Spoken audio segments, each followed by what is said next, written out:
Dawn found her in the east corridor, where the brass sconces caught the first pale light and held it like a secret. Emily ran a clean cloth along the curve of a candle arm, breath held, remembering exactly how to catch the dust before it dared to float. She worked in silence the way one breathed a prayer. There were rules to the palace long before anyone spoke. Keep to the shadows. Do not squeak the hinge. Mind the steps of those who do not see you. It was her 18th birthday. She had not told a soul. The ribbon lay cool against her wrist, faded blue as if the sky had been washed too many times. Her mother had tied it on her once, laughing softly, calling it unlucky to leave a wrist bare on a birthday. Her mother had been gone 6 winters now. Emily retied the knot with careful fingers in the scullery before the bell rang, and she had promised, only to herself, that she would speak the words once, "Happy Birthday," under her breath as she polished the last sconce. In the stillness she tried it. "Happy birthday, Emily." The sound was small but honest. It surprised her into smiling at the brass. A footman hurried past with an armful of bound volumes, leather cracked at the spines. The palace library was being emptied for dusting again. They would stack the histories along the gallery to impress guests later. He was new. He had not learned the corridor's treacherous seam. One boot heel caught. The books lurched forward. Emily moved before the sound had a name. She dropped her cloth, slid her hands beneath the falling weight, and steadied the topmost volumes with her shoulder. The leather was cold and smelled of old ink and oil. A map showed for a breath, the outline of a coastline, tiny ships marching. She pressed the stack back into order and lifted her face to explain. A man had already stepped in to share the weight. He took the lowest 2 volumes into his own arms, with a motion as smooth as water. "Forgive me," the footman stammered. "Your Highness, forgive me." Emily did not look directly. She had been taught that a glance could be insolence. She looked at his sleeve instead. A dark blue wool, the braid at the cuff a quiet proclamation of rank. His hands were strong and neat. One button at his wrist was loose, the thread a little frayed. He smelled faintly of saddle leather and winter air. "We shall call it a rescue and not a fault," the prince said, and his voice was warmer than the corridor. He tipped his head toward Emily. Her hands held steady the upper volumes until the footman recovered them. "Thank you," he added, not to the footman, but to her. She felt heat rise to her cheekbones. She gave the smallest of bobs, the acknowledgement permitted a servant, and stepped back to the sconces. The ribbon grazed the brass as if to test the day. He moved on without fanfare. The corridor swallowed him in light. The footman mouthed an apology. She waved away with a glance. The silence returned, humming like a beehive 1 hall over. Emily took up her cloth again. She finished the last sconce, then counted the steps to the short stair, turned left into the lesser gallery, and pressed her palm to the wall, the way she always did when she passed the ballroom doors. It was silly, but it steadied her. The doors were shut. They would open tonight with a sweep and a flood of music. She would be in the back corridor, fetching extra glasses, watching the glow spill along the floor like milk. If she stood on the second stair to the musicians' balcony, she would be just high enough to see the turn of dresses. Perhaps a blue one, paler than the ribbon, twirling at the edge of her breath. "Do not be foolish," she told herself. "The ladies have jewels that catch the candlelight like knives. The gentlemen have orders on their chests that tell their stories for them. The guests do not look up at balconies. They dance as if the air belongs to them." She returned to her cart, straightened the rows of beeswax candles, and took the long route to the east antechamber, where Mrs. Whitcomb would inspect the morning's work. She liked to avoid the troop of kitchen boys who made sport of everything. She liked, too, the quiet coat racks in the small servants' hall, where coats smelled of wet wool and horse, and where the mistress of linens kept a strict count of every napkin, like a general of a small army. Mrs. Whitcomb was already in command in the antechamber, her hair drawn back, her keys resting at her waist with the authority of a scepter. She frowned in a way that meant she had slept little and would allow no nonsense. Emily held out her list. The sconces, the gallery banister, the hinge at the Duchess's door, the small frames on the family corridor. "The brass shines, ma'am. The banister rings without complaint. The hinge is tamed. The frames hang true." Mrs. Whitcomb took the list without looking down. She looked at Emily's face instead, sharp, reading then at the ribbon. A softness passed over her features and was gone as quickly as a cloud across the sun. "You are neat today," she said. "That pleases me." "Thank you, ma'am." "There is a bell on the Duchess's table. It has gone missing from its tray. Find it. It is useless to the Duchess, but useful to me." "Yes, ma'am." "And do not hover near the ballroom tonight," the housekeeper added, as if plucking the thought from Emily's sleeve. "The master of ceremonies is apt to take offence at hovering." "I do not hover, ma'am," Emily said, a little smile escaping before she could cage it. "You walk too quietly," Mrs. Whitcomb said, but her mouth tilted, almost a smile in reply. "Go." Emily went. She liked the errand. It took her past the long windows where the grounds glowed with frost, past the second staircase whose lowest step had a scar that snagged careless skirts, past a niche where a marble nymph pretended not to be cold. The Duchess's rooms were already awake. Ladies' maids flowed in and out with flasks and combs. Emily waited with her back to the wall until there was a gap like the pause between breaths, then slipped inside to the sideboard where the trays were kept. The little bell was there, hiding behind a vase with a chip near the base. Emily lifted it and felt the thin ring of silver against her skin. The Duchess would press it when she wanted tea or a handkerchief or a new rage to replace the old one. Mrs. Whitcomb would use it to call the junior maids and save her voice. They were the same bell in two worlds. She turned to leave and nearly collided with a young maid from the laundry, cheeks apple red from the courtyard. "Oh, Emily," the girl whispered, eyes wide. "You are wanted." "By whom?" "The ladies," the girl said, meaning only one truth. "They are in the linen room. They laughed and said your name." "My name." Emily kept her voice level by force. The girl's gaze fell to the ribbon. "That is pretty," she said, then immediately looked afraid of having said anything at all. "I only meant, do not be slow." "They do not like slow." Emily nodded once. "Thank you." Her stomach lowered, as if a stair had been removed. She set the bell safely under her arm and walked toward the linen room. It was a place she usually liked. Clean things lived there. On good days, the steam lifted the chill from her hands. The long tables held order like a promise. White upon white, neat as thoughts before someone throws them into the air. Today, voices braided over the hiss of irons. "Do not cringe," she told her spine. "Shoulders back. You are not a tripping dog." At the door she paused and knocked with 2 quiet taps. She would not enter unannounced, not when the air crackled with laughter that had no warmth. "Come in," came a voice smooth as cream poured too fast. Lady Beatrice it had to be. Emily had seen her once across the ballroom, her profile precise as a coin. Now the lady leaned against a table as if against a chaise, gloved hands, rings making statements. 2 other young women stood near, their faces fair and their eyes watchful. Emily curtsied as was proper. "My lady," she said. "My ladies." She kept her eyes low enough not to be accused, high enough not to be called sly. "There you are," Lady Beatrice said. "We require your assistance. It is a morning for trifles, is it not? We will make one." "Yes, my lady, how may I assist?" Beatrice's fingers moved with boredom over a silk sash that lay discarded on the table. It was lovely in a way that ignored her. Pale lavender, embroidered with seed pearls that would feel like rain beneath the skin. This was used to cinch a gown last season. It is now retired. Will you hold it? Emily stepped closer and lifted the sash, letting it fall from one hand to the other so it would not snag. The seed pearls were cold. She waited for the rest of the order. The linens needed folding, the gloves needed counting. The Queen's napkin rings were to be polished until they held the sunlight obediently. "Do a turn," Lady Beatrice said, and the words jolted wrong. "Put it on. There at your waist. Yes, do not be cowed. We are practicing for generosity."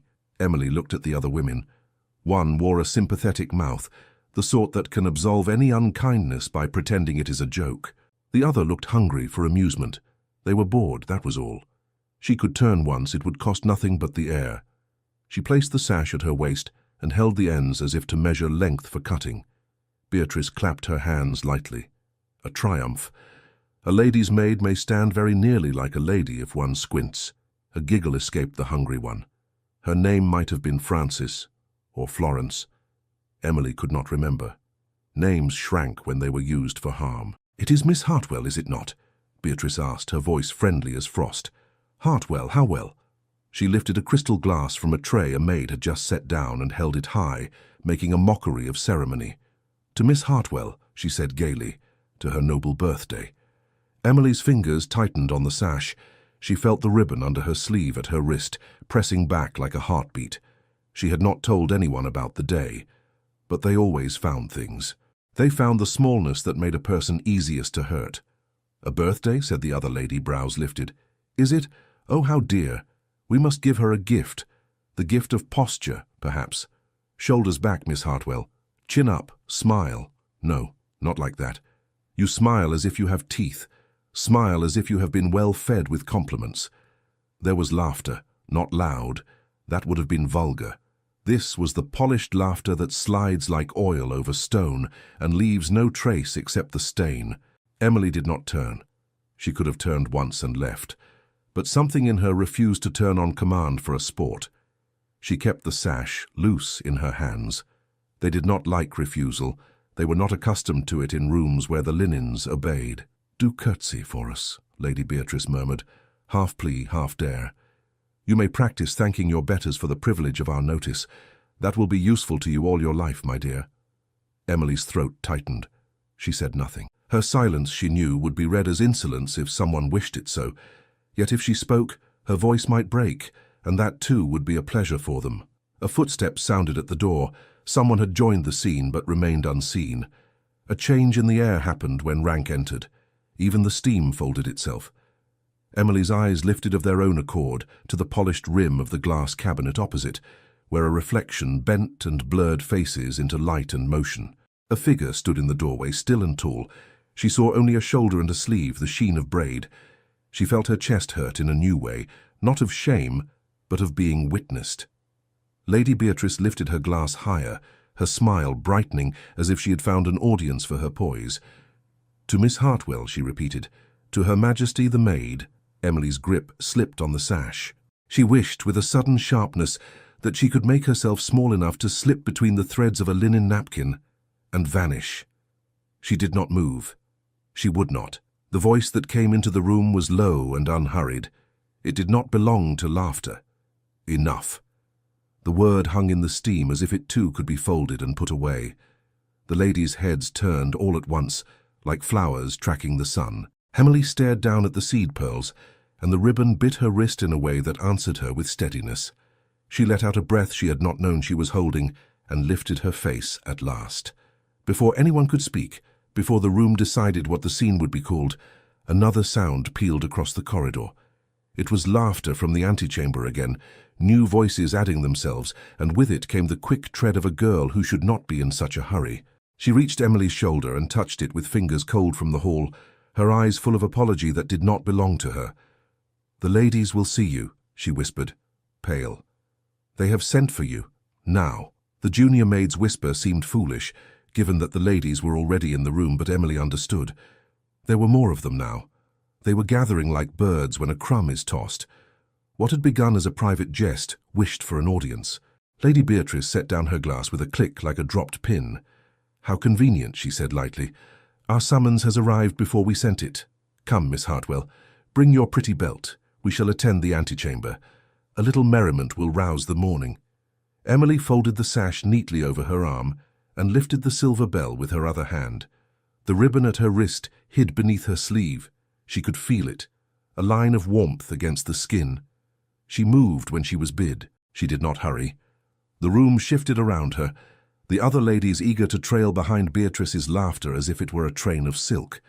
The antechamber opened to them in a sweep of light and fragrance. A maid had just brought in a tray of sugared almonds and small glasses of cordial at the command of no one. The women who waited there had already made their day's faces, eyes bright, lips tinted with a colour called rose, though roses paled beside it. A couple of gentlemen hovered near the far door, bored in the way that makes mischief seem harmless. A girl at the pianoforte pressed shy notes and stopped when they entered. Lady Beatrice did not need to announce herself. She moved into any space as if it had waited for her all along. "We have a celebration," she said, her voice effortless. "Our dear Miss Hartwell is of age today." A thread ran through the room. Smiles sharpened. Someone murmured, "How sweet." Someone else said, "How droll." Emily felt heat rise and thought of the washtubs. of plunging her face into cold water, the way the laundry girls did to startle themselves awake. Beatrice extended her hand for the sash. "Allow me," she said, taking it as a fisherwoman takes a net. She looped it around Emily's waist and drew it close, tied it once, twice, the knot firm as a promise one cannot keep. "There we are. Look at you." Emily did not look at herself. She kept her gaze focused on a point over Beatrice's shoulder, the frame of a landscape she had dusted the week before. A ship with every sail set, leaving a harbour that looked very unlike any English harbour she had ever seen. Somewhere the air was warmer, somewhere the water shone like hammered metal. A young woman with a plumed bonnet leaned closer to another, speaking behind a hand. "She is too pretty for a maid. It is unwise." "Pretty and proud," the other returned. "See how she refuses to be glad." Emily spoke before she knew she would. "I am not ungrateful," she said, the words careful. "I thank my lady for her notice, but I ought to return to my work. Mrs. Whitcomb expects the Duchess's bell." "Oh, the bell," Beatrice sang, plucking it from Emily's fingers with a dancer's twirl. "How charming. Let us ring for celebration." She raised it and let it chime once, a bright, useless sound. The gentleman glanced over, then smiled in the easy, indulgent way of men who are sure the morning will always favour them. Beatrice tipped her head. "Now, drink to our guest." She took up a cordial and pressed another into Emily's hand, as if she were the hostess. "To Miss Hartwell." Beatrice's eyes shone with the pleasure of a game. "To Her Majesty, the Maid." There was a ripple of laughter. It was not loud, that would have been crass. It was soft and tidy and infinitely worse. Emily looked at the liquid trembling in the tiny glass. She did not raise it. Her hand was steady, her refusal quiet. If she lifted it, she would be making the shape they wanted, the shape of their joke. She could not. Her throat closed around the smallest breath. Her ribs felt laced too tight, as if she wore a corset that did not belong to her.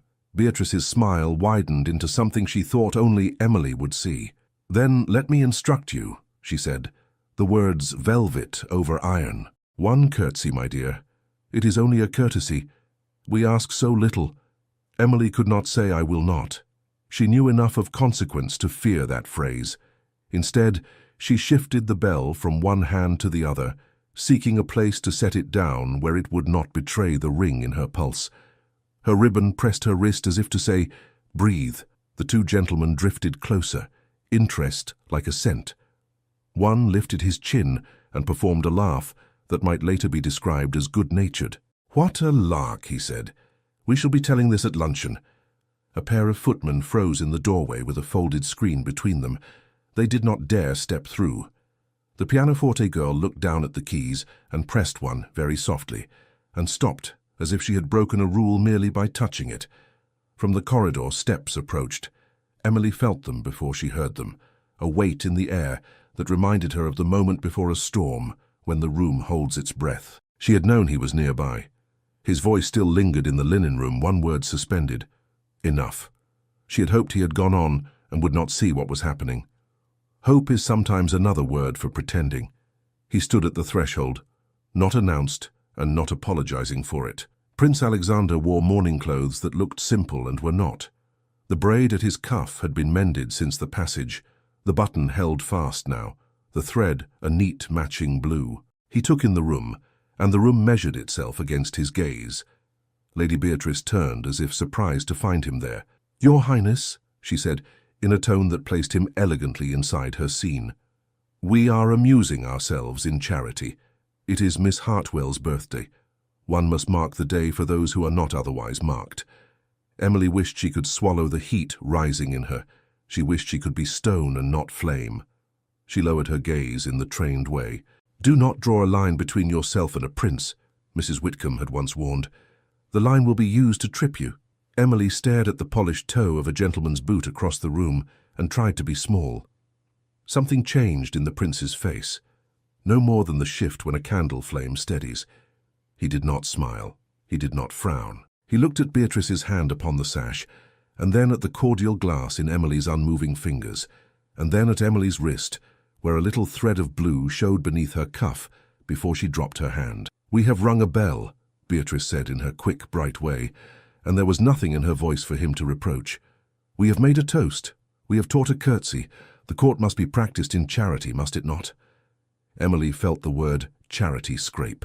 Charity was bread cut in halves in winter when someone had none. Charity was a cloak shared on a night watch. This was not charity.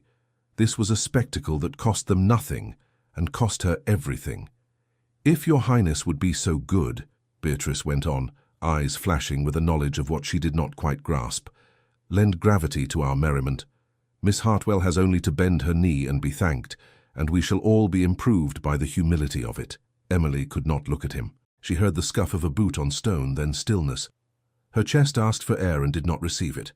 The prince spoke to the room at large, as if answering a question no one had had the wit to ask. To whom is this lesson given? His tone was mild enough to pass for conversation. To the girl, of course, a lady said with a tiny laugh. To manners. To manners, the prince repeated, as if trying the word. He glanced at Emily, and for an instant she met his eyes. They were not the eyes of a stranger to her any longer. She found steadiness there. Not salvation, not the ridiculous hope the laundry girls whispered into their work, but a steadiness that felt like being looked at as if she were real. Beatrice rallied, as she always did when a moment seemed to stray out of her hands. Your Highness is kind to humour us. Come, Miss Hartwell, a little bend of the knee. Then you may run along and be very grateful in private. Emily felt her palms dampen. She thought of her mother's hands, always smelling faintly of lavender and soap, tying the ribbon around a child's wrist and saying, "Luck prefers those who stand up straight." She thought of Mrs. Whitcomb's voice in the scullery. "Do not let them name your day. You name it." She did not move. The gentlemen shifted, their amusement souring into discomfort. The pianoforte girl pressed 2 notes together and stopped. The footman's arms trembled with the weight of the folded screen. The air was the moment of a drawn breath that cannot be exhaled. Beatrice's smile went thin. "Very well," she said softly, only for Emily and the prince to hear. "We will learn stubbornness instead."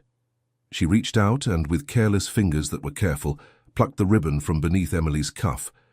The world narrowed to the touch on her wrist. Emily's breath went cold. "Not the ribbon," she meant to say. "Please." She could not form the word. Her skin felt bare as if someone had taken a layer of her and held it up to the light for mocking. Beatrice held the ribbon aloft between 2 fingers, the way one handles a fragile thing one does not truly value. "Ah," she said, "blue. How poetic. A keepsake. From whom?" "A sweetheart in the scullery. A stable boy with chapped hands." Or, she let her eyes cut toward the prince with a gleam that made Emily want to find the sea in the painting and walk into it. "Shall we pretend it is a royal favour, and thus make a fairy tale of the morning?" A faint murmur rustled the room like silk turned over. The gentlemen looked briefly away, as if the game had slid into a place they could not comfortably occupy in daylight. The girl at the pianoforte sat perfectly still, hands in her lap, as if any sound from her would be a betrayal. Emily found her voice at last, though it came out softer than she wanted. "My lady," she said, "that is mine." Beatrice tilted her head, amused, and tied the ribbon for herself around her wrist, an imitation, a theft, a play. She patted it with satisfaction. "There. It suits me too." Something eased in Emily's chest. Not relief, not surrender, not anything sensible. Only a small click of knowledge, like a lock knowing a key does not fit. She straightened. Her hands no longer shook. She did not plead. The prince's gaze did not leave Beatrice's borrowed ribbon, the line of his jaw altered by a hair. He said nothing. The silence made his presence larger. One of the ladies, the one with the rose mouth, attempted to smooth it. "Beatrice, darling, do not take her trinket. Give the child her poor thread. We are not ogres." "Oh, very well," Beatrice said, tasting the words as if they were sour. She undid the knot with a flick and let the ribbon fall. It drifted toward the floor, and Emily bent, catching it before it touched the ground. She did not hide it. She looped it twice around her wrist and tied it with a sailor's knot she had learned from the scullery boy, who was kind to mice. The knot would not slip.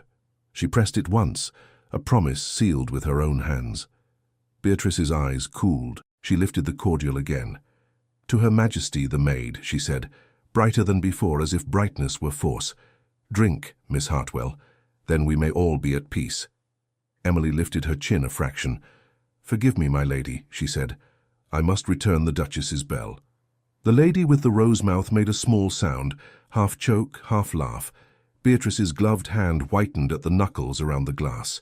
Her smile remained fixed. Her eyes did not. The prince shifted his weight, and the floorboards beneath him gave the faintest protest. He was not a statue. He was a man deciding what his position demanded of him and what his conscience allowed. Emily could feel the thought move through him like a horse testing a bit before a leap. Beatrice's lashes lowered. "If you will not be sweet," she murmured, "be silent." She took one step closer, so close that Emily felt the musk of her perfume. "Curtsy," she said in a voice that would not carry beyond their small circle.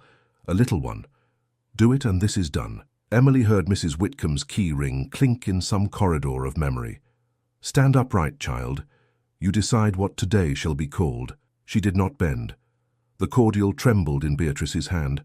A drop leapt and stained the sash at Emily's waist, a pink wound in the pale lavender. The room saw it. The room tasted the edge of something new. Defiance. "Enough," said the prince, not to the room this time, but to Beatrice, to the game, to the old habit of cruelty practiced as wit. He did not raise his voice. He did not need to. Beatrice turned, ice frosting her poise. "Your Highness," she began, ready with 100 explanations that would sound like charm. He stepped forward, and everyone froze. No one spoke for a heartbeat. Then the room rustled back into itself, as if embarrassed to have been caught without its manners. Protocol arrived like a butler with a tray. Beatrice's smile reset. She turned the cordial into a prop for apology. "Forgive me, Your Highness. A harmless diversion misstepped. We intended only to cheer the morning in a house busy with cares." "Of course," murmured one gentleman, eager to smooth and be done. "Your diversion included taking what was not yours," the prince said quietly. His gaze did not wander. "Return the sash to its place. Allow Miss Hartwell to resume her duties." Beatrice inclined her head with a grace that looked like magnanimity from a distance, but in the space between them, Emily saw the flicker of something colder. She untied the sash, her fingers precise and impatient, and let it slide away from Emily's waist. "There you are," she said, and if the words had been a needle, they would have pricked. To Emily, she added in a pitch meant only for one servant's ear, "Next time, learn when to be obliging."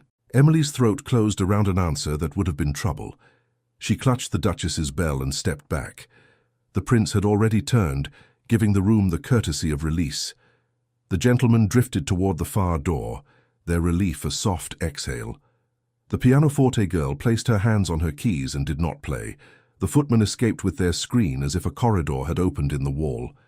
Lady Beatrice's set of friends gathered to her like a shawl. Their laughter resumed, lighter, almost normal. The stain on the lavender sash would be sent away with a frown and a note. The phrase, "Her Majesty," the maid, lingered like smoke. Emily did not curtsy to Beatrice. She could not. She found the nearest service door instead, and slipped through it into the corridor behind, where the air changed at once from perfume to starch, from spectacle to use. She kept walking. Her fingers had gone numb around the little bell. She felt the silver only as weight. The corridor narrowed, stones damp with the day's breath. She turned down a stair no guest would ever see, and into the scullery passage where the coal scuttle lived, and the floor was always wet in winter. A pail had tipped its wash into a small black lake. A mop leaned tiredly against the wall. Someone had left a crust of bread on a shelf for the resident mouse. She reached the dark corner where the warmth from the kitchen ovens leaked under the door and pooled like a comfort no one meant to give. She crouched there, back against the cool wall, and set the bell gently on the floor. It looked foolish. Everything looked foolish. Her hands placed themselves in her lap and then refused to be still. She pressed them together until the bones ached. The words they had said replayed until they became only sounds. Her Majesty. The maid. The room had thought it very witty. She had thought herself small enough to avoid such notice. She had been wrong. The ribbon at her wrist felt like the only true thing she owned. She tugged at the knot to be sure it would not slip. It held. It was a narrow certainty in a day that had come loose. A kitchen boy passed the end of the passage with a load of kindling, whistling, and did not look in. A cook shouted for more salt. Somewhere a tray hit stone, and a string of soft curses followed. Life went on with its clatter. indifferent to the hot sting in her eyes. She let the tears come because there was no one here to tell her they were inconvenient. They fell in quick, angry drops she wiped with the heel of her hand, leaving a small black streak of soot on her cheek she did not feel. She drew up her knees and pressed her forehead to them and tried to make her breath obey. Stupid, she whispered to herself, though she did not mean herself. Stupid day. Stupid ribbon. She thought wildly and without sense of walking until the frost gave way to some other country not ruled by laughter. She would fetch water in a village where the women smiled with their mouths and their eyes as well. She would sleep without waking to bells that summoned her for someone else's comfort. She would find a hill and sit on it and not be told she must move because the view was not for her. The door into the kitchen opened, warmth spilled, followed by a silhouette every maid in the house would recognize by shape alone. Mrs. Whitcomb did not move quickly, but rooms arranged themselves ahead of her. She saw more than most people confessed to. "There you are," she said quietly, as if Emily had been mislaid rather than run to ground. She stepped down into the passage and closed the door behind her, letting darkness tuck them out of the world. She did not begin with a scold. She never began with what they ought to have done when they had already done it. Emily scrubbed at her face, as if to erase the feeling. "I am sorry, ma'am," she managed. "I did not mean to be missed." Mrs. Whitcomb set the small lantern she carried on the floor and bent slowly, knees protesting, to bring her eyes level with the girls. The light made a warm ring around them, enough to keep the cold from being everything. She produced a handkerchief from an interior pocket and pressed it into Emily's fingers. "You have nothing to apologize for," she said. The words were simple. They were a place to set one's weight. "They called me a queen of rags," Emily said, and then laughed at themselves for wit. "They took my ribbon, they gave it back. It is foolish to care for a strip of cloth." Mrs. Whitcomb made a small sound in her throat at the word foolish, as if it had offended her. "Names hurt only when we accept them," she said. "Do not accept that one. As for cloth, I have seen men cross oceans for sails no finer than that. Cloth can be home if it was tied on by love." Emily looked down at the ribbon. It had already dried her tears once this morning when she was 10, and did not understand why birthdays came whether or not one deserved them. She tried to smile and could not make it hold. "What am I to do, ma'am?" she asked, the question pulled from a long place. "They will not forgive me for not playing their part. They will find another bauble to clink glasses over before luncheon," Mrs. Whitcomb said. "And as for forgiveness, do not spend your life bargaining for what you do not require to breathe. Stand upright, child. You decide what today shall be called." Emily let the words sit. They did not sink in at once. They perched like birds and watched her think. Stand upright. The passage made standing hard. The day made it harder. She put her hand on the wall and pushed herself up anyway. Her knees protested. Her spine found its length again. She wiped the soot from her cheek with the clean corner of the handkerchief and tried to see herself as a person with weight, not a shadow that could be rearranged by anyone's mood. Mrs. Whitcomb watched her without fuss, and when Emily had steadied, the housekeeper reached to her key ring. The keys were many and varied, each speaking a different language of lock. She sorted through with efficient fingers and chose one small and brass, its teeth delicate. "I had this once for the airing of draperies," she said, as if speaking of linen rather than lifelines. "The blue salon is long unused. It is not for you by the rules, and yet many things are not for us until we take them up with care. You will go there now. You will sit where the chairs remember ladies' skirts. You will look at yourself in a mirror that was priced higher than any servant's life, and you will breathe until you have named your own day. Then you will return to your duties and do them as if you were made of oak." Emily stared at the small key. It shone like an improbable coin. The blue salon was spoken of in the laundry sometimes, in the way people speak of rooms they have dusted and never inhabited. Silk walls, a mirror from Venice, a mantle clustered with tiny porcelain shepherds who never saw a muddy field. "Ma'am," she said, half protest, half longing. "Mrs." Whitcomb's mouth made the shape of a smile without warming completely. "I am old enough to break a rule when it should be broken. If anyone queries, I will say I sent you for dust covers. I will stand between you and whatever needs standing between. You have 10 minutes to be a person without a task." Emily took the key. It was warmer than she expected, as if it knew hands. Her fingers closed around it, and something inside her steadied by a measure. "Thank you," she said. The words felt too small for the gift. "Do not thank me," Mrs. Whitcomb said. "Use it, and when you have had your breath, bring me the Duchess's bell. I require it to rule a minor kingdom." Emily glanced at the bell at her feet, absurdly grateful for the command. "Yes, ma'am." Mrs. Whitcomb placed her palm lightly against Emily's cheek for one heartbeat, not long enough for sentiment to seep in, just long enough to say, "Alive, alive." She withdrew it before the girl could lean into it. "Off you go," she said, businesslike again. "The corridor is full of gossips. Use the back stair by the coal closet. Do not be seen if you can help it. If you are seen, be taller." Emily lifted the bell and the key and tucked the handkerchief into her sleeve. She started toward the narrow stair, the one that felt like a secret because it was. The blue salon waited somewhere up there behind dust and a door that had not turned in its hinges in a year. Her heart beat too fast for 10 minutes and a chair. At the foot of the stair she paused and looked back. Mrs. Whitcomb had already opened the kitchen door and stepped into heat and orders and the world.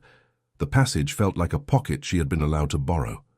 She tucked the borrowed courage deeper and began to climb, keeping her feet to the edges of each step where the boards did not creak. She reached the corridor that ran like a vein behind the staterooms.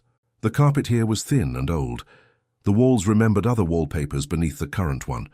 Portraits hung where no guest would see them, their backs furred with dust. Emily counted doors in the dim until she found the one without a servant's scuff near the baseboard. The blue salon. She could hear perhaps the echo of old conversation beyond it, the hum that rooms keep when they have been loved. She slid the key into the lock. It resisted like a stiff joint after a long sleep. She turned it carefully, feeling each tooth find its opposite. The tumbler yielded with a sound that was almost a sigh. She put her hand on the knob and pressed. The door gave, and a breath of air came out, cool and foreign, scented with something that had once been lavender and had become only time. Within, the dim shapes of furniture waited under dust covers like ghosts who had been taught manners. A strip of light edged the curtains. The mirror on the far wall, veiled in gauze, suggested her shape back to her, a pale smudge that might be anyone. She stepped inside and closed the door behind her, letting the hush gather. She did not remove the dust covers. She did not dare. She only crossed to the mirror and lifted the gauze just enough to see herself. A girl looked back at her. Not a lady, not a queen of rags. A girl with a ribbon at her wrist tied in a knot that would hold against almost anything. Her cheeks were blotched from crying. Soot smudged one side of her face where the handkerchief had missed. Her eyes were not small. They were very large, as if they had been asked to see everything at once and had agreed. She touched the ribbon. "What shall we call it then?" she asked softly, and was not surprised when the empty room kept her secret. Her breath evened. Her hands grew quiet. The sting did not go, but it stopped controlling her jaw. She lifted her chin, an inch, but honest. 10 minutes to be a person without a task. It was almost a religion. A sound came through the door, very soft, a courtesy in knock form. She startled, then held still, the key cold in her palm where she had forgotten it was. A discreet knock echoed from the corridor. Emily stood very still, the veil of gauze pinched between finger and thumb, the ghost of her own face hovering behind it. The knock came again, softer, as if whoever waited would accept a closed door but hoped for a hand's breadth of grace. She lowered the gauze, crossed the carpet that felt thick even under dust, and paused with her palm on the latch. If it was a scullery girl looking for her, there would be hurried whispers and fear. If it was Mrs. Whitcomb, there would be purpose filtered through calm. If it was a lady, there would be scent and the sting that followed. "Who is there?" she asked, keeping her voice low so the room would not feel invaded. A breath. Then a man's voice, quiet, careful with the edges of propriety. "May I speak with you a moment?" Her heart jerked once and then refused to behave. She had heard that voice cut through silk antechamber laughter like a knife through ribbon. She glanced at the mirror instinctively. The soot on her cheek, the eyes still tender from tears. No help for that now. She opened the door the space of 2 fingers and saw him through it, not grand and not diminished, simply present in the dim back corridor, hat in hand, as if he had stepped out to spare the light the trouble of announcing him. Prince Alexander did not push against the door. He waited, a courtesy she had not been given all morning. "Your Highness," she said, and the room seemed to curtsy of its own accord with the way her head dipped. "Forgive the intrusion," he said. "I will leave, if you wish it. I asked after the housekeeper and was told you had been sent for dust covers." He did not question the fiction.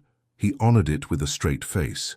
Emily widened the door and then stepped back, holding it as if she were the door itself and not the girl behind it. He crossed the threshold and paused at once, seeing the dust covers, the drawn curtains, the hush that had collected like dew. "I had not meant to bring the day with me," he said, almost apologetic, as if he knew his presence would alter the air, "but I could not leave it as it was." She closed the door quietly. The key still lay warm in her palm. She set it on the mantel beside a row of porcelain figures that had not seen sun in a year.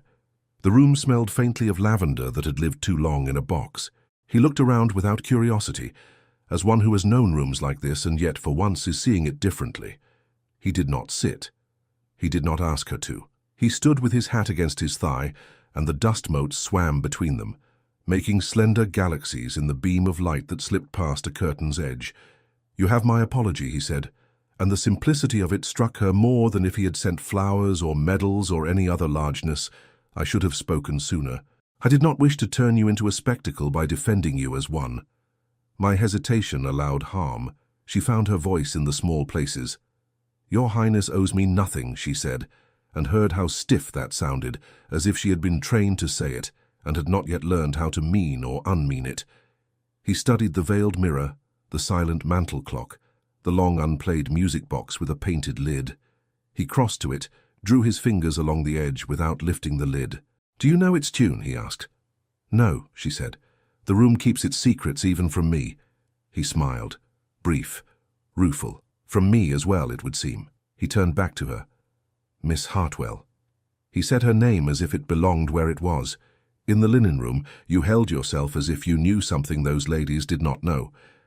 Emily thought of her ribbon, of her mother's hands, of Mrs. Whitcomb's voice. "I knew only that my knees belonged to me," she said. A small silence landed between them like a bird that expected to be startled away and found it would not be. He drew a breath.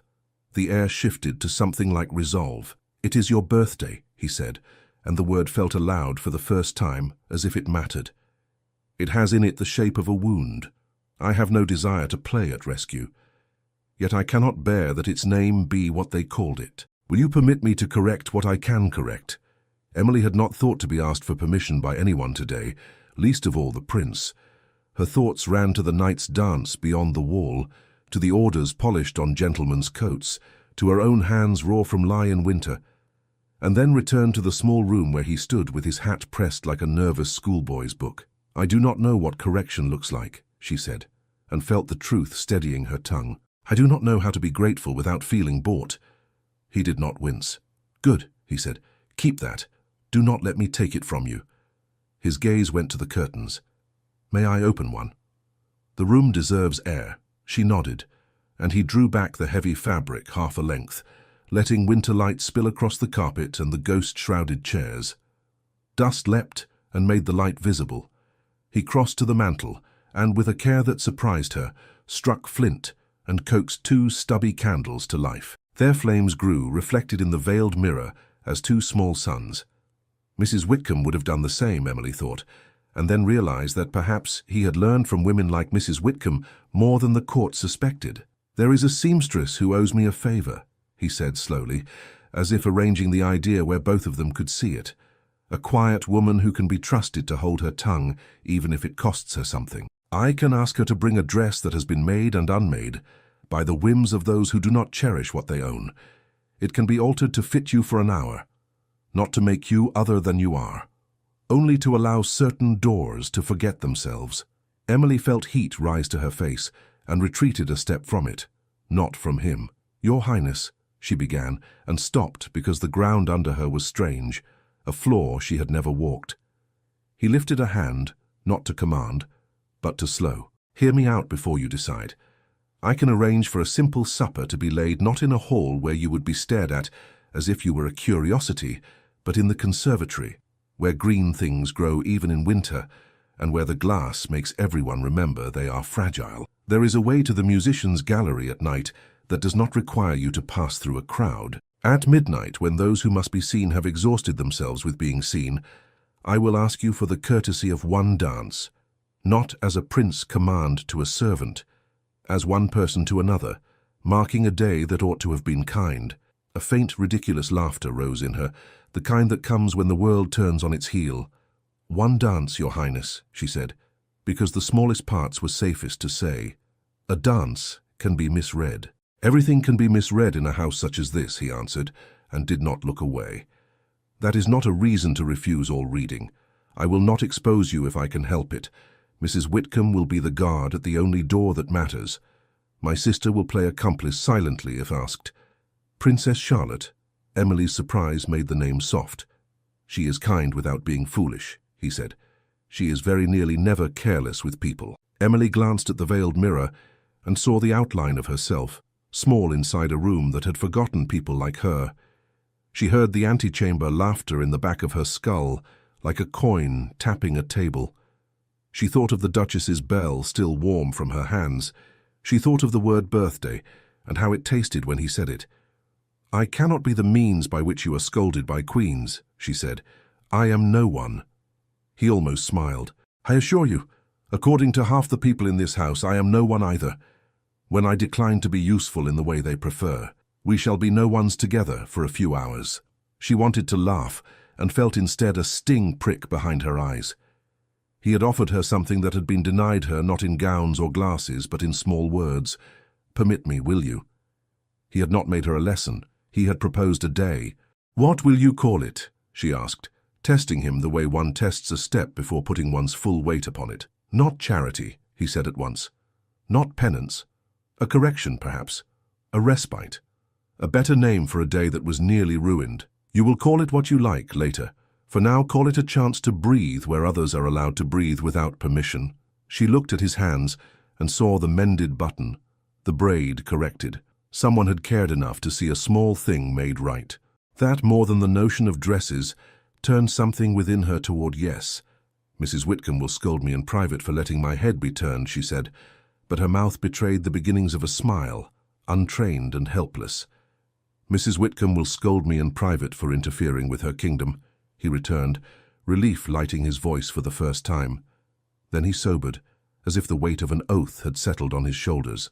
"There will be those who cannot bear the sight of you content. We shall make no parade. We will leave them nothing to choke on but their own unkindness." Emily took in a breath that went all the way down. "If I agree, I must return the Duchess's bell before I am discovered and blamed for two sorts of folly, and I must wash my face." He bowed his head, solemn as if she had set him a task of state. "Then let us conspire properly. I will send the seamstress by the back stair with a bundle and a lie. She will knock twice, then once. Mrs. Whitcomb will post a boy at the end of this corridor to cough when anyone comes. At dusk you will come by the conservatory's second door. There is a loose hinge. We will not let it tell on us. If at any moment you wish to stop, you need only say so. We will call the whole thing off and leave the day unnamed, rather than named badly again." She weighed it as if it were a parcel given her to carry. It did not feel like a debt. It felt like being invited to stand in her own shape for a few hours without being laughed out of it. "Yes," she said, and the word was small, but it belonged to her. "Yes, Your Highness, I accept, on the understanding that nothing will make me a lesson. If anyone is to learn, let it be without me as their text." His mouth quirked. "I agree." He set his hat on the chair's dust cover without disturbing it, and reached for the tinder again, coaxing a third candle to life, as if the room needed a trio to make its pledge complete. The flames steadied, 3 points of insistence against the old dimness. He glanced at the music box once more, laid his palm upon its lid in a promise he did not yet open, and turned back to her with a formality that made her straighten in response. He bowed, not as a man to a servant, but as a guest to a hostess in a forgotten room. "Allow me to give your birthday a different name," he said. "One day, as a guest." The conspiracy began as quietly as a kettle set on to simmer. Emily returned the Duchess's bell to Mrs. Whitcomb, and received only a nod and a brisk instruction to wash her face before she frightened the kitchen boys. She obeyed, scrubbing away the soot and the day's red from her cheeks, letting the cold water teach her skin its boundaries again. By mid-afternoon, a cough sounded twice, then once, at the end of the back corridor. Emily opened the blue salon door to find a woman in a plain cloak with a neat basket and a gaze that could sew a straight line through chaos. "You are Miss Hartwell," she said without prelude, stepping inside as if she had always entered forgotten rooms. "I am Mrs. Pike. His Highness requests my discretion. I request yours. We shall not make a fool of either of us." "Agreed," Emily said, her heart beating its small drum. Mrs. Pike set her basket on the dust-shrouded chair and began producing objects with magicianly economy. A bodice of pale blue silk with seams ripped and resewn a dozen times, a skirt of the same with its hem unpicked where fashion had changed by an inch, a pair of white gloves that had been worn exactly once, and a ribbon of narrow satin to tame hair that refused to be a lady's. "This belonged to a princess who has had her fill of being looked at," Mrs. Pike said, not unkindly. "It will live better if it sees kindness for an evening. Arms up, please." It should not have been possible, but the silk learned Emily's shape as if it had been waiting. Mrs. Pike's fingers flew, pinning, tucking, threading needle through seam with speed and quiet competence. She muttered little opinions under her breath. "Good shoulders. We will soften the line here. Breathe. No, truly breathe. I can spare you air." Mrs. Whitcomb slipped in once, checked the corridor with a general's calm, and stationed the cough boy farther out. The bodice settled, the skirt fell with a whisper that made the room remember its old life. Mrs. Pike stepped back and narrowed her eyes. "Shoes," she said, frowning. "Your feet. Sturdy," Emily said, suddenly shy. "I have two. We will not force them into a stranger's idea of size." Mrs.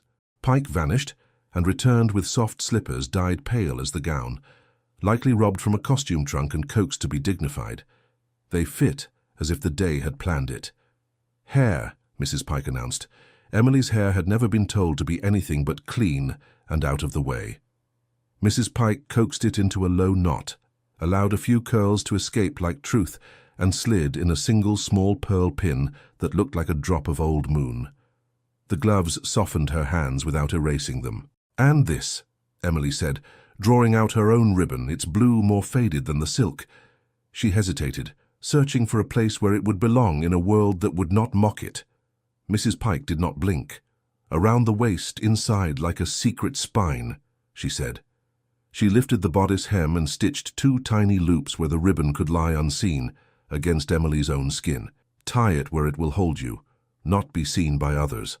Emily tied the knot one-handed, felt the ribbon press like a vow, and let out a breath that changed the shape of the room. Mrs. Pike watched her face and softened at the corners of her mouth. "There you are," she said. "You look like yourself, only listened to." Before dusk, a narrow knock sounded and then ceased. Emily opened the door to find a small parcel left on the threshold, a sprig of late rosemary bound with twine, its scent sharp as the sea, and a card with 5 words in a careful hand. At dusk, the second door. Mrs. Whitcomb appeared as if the card had summoned her. She took in the sight of Emily dressed, and for 1 second her eyes made an old woman's prayer. Then she barked orders. "Go. Walk as if your feet belong everywhere. Mind the loose hinge. If anyone stops you, say you are bound for the conservatory to turn the pots. If they say pots do not go out at night, say Mrs. Whitcomb does not ask their leave." Emily laughed, and the laugh belonged to her. She lifted her skirts very slightly, so as not to step on herself, and slipped into the corridor with Mrs. Whitcomb's shadow a step behind. The palace shifted character after sunset. The formal light of day became a domestic hush. Firelight curled around corners and looked shy. The second door of the conservatory stood where gardeners came and went, its latch gossiping about age and neglect. Emily eased it open with 2 fingers and slipped inside. The smell of earth and green growing things reached her, like news that had not been ruined by mouths. Lanterns had been hung low among the fig trees and orange tubs, giving the glass house a soft constellation of its own. A table had been set, as if forming a sentence meant only for 2 people. White cloth, plain plates, a bowl of sugared apricots busy being beautiful without anyone's attention. A small covered dish let steam ghost from beneath its lid. A bottle of something that caught the lamplight waited, uncertain of its role. Prince Alexander was already there, sleeves irreproachably clean, attention entirely hers, without making a display of it. He bowed with a familiarity that did not presume. "Miss Hartwell," he said, and the name fit the room. "Your Highness," she returned with the smallest smile she had not practiced. He did not stare. He allowed the sight of her to arrive and then looked away, as one does when receiving a gift, seen, appreciated, not paraded. He moved to pull out a chair for her and hesitated, a fraction, asking permission without a word. She sat. He took his place opposite. The conservatory made its own weather. A winter cricket rehearsed a hope somewhere under a bench. Mrs. Whitcomb swept through once like a gust pretending to be a housekeeper. She set down a platter of poached trout, fragrant with lemon, a loaf of brown bread, and a dish of winter greens that had remembered how to be tender. She flicked a glance at Emily's face, saw what she needed, and vanished, leaving a bubble of protection in her wake. They ate as if tasting mattered, not ceremony. Conversation found the narrow channels where it could run without flooding either bank. "Books," he began, with the hint of a grin. "Your rescue of the histories this morning revealed a courage the footman did not possess. I have read pieces of some," she admitted, feeling the forbidden thrill of truth told to someone who would not use it as a whip. Not the sort that matters to the court, the kind that sits on the back shelves forgotten, gardeners' almanacs, travel journals with smudged maps, a book of sermons so stern it made me cry, and then scrub the sconces harder to be sure of my salvation. He laughed quietly, and poured a little wine with a hand that did not spill. "Salvation by scouring," he said. "There is a theology for the practical." "And you?" she asked, emboldened by the conservatory's green hush. "What do you read when no one is looking?"